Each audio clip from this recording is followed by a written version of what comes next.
నమస్కారం ఈటీవీ 360కి స్వాగతం. ముందుగా ప్రధాన అంశాలు. అమేఠీ వాయనాడ్ నుంచి బరిలోకి రాహుల్, రెండో స్థానంపై స్పష్టత ఇచ్చిన కాంగ్రెస్. కాంగ్రెస్కు మాజీ ఎమ్మెల్సీ పొంగులేటి రాజీనామా, భాజపాలో చేరేందుకు రంగం సిద్ధం, కాసేపట్లో ప్రధానితో భేటీ. ఎన్నికల ప్రచారంలో దూసుకువెళ్తున్న అభ్యర్థులు, గంభీరావుపేటలో కేటీఆర్ ఎన్నికల సభ.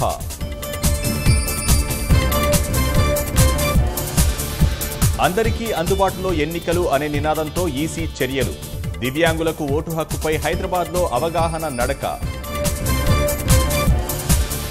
బీహార్లోని చాప్రాలో పట్టాలు తప్పిన ఎక్స్ప్రెస్, నలుగురికి గాయాలు, ఆస్పత్రికి తరలింపు.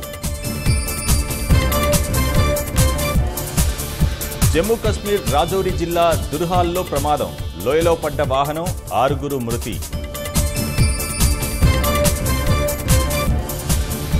మెక్సికోతో సరిహద్దులు మూసివేస్తామన్న ట్రంప్, ఆర్థిక సమతుల్యం వస్తుందని నిపుణుల హెచ్చరిక.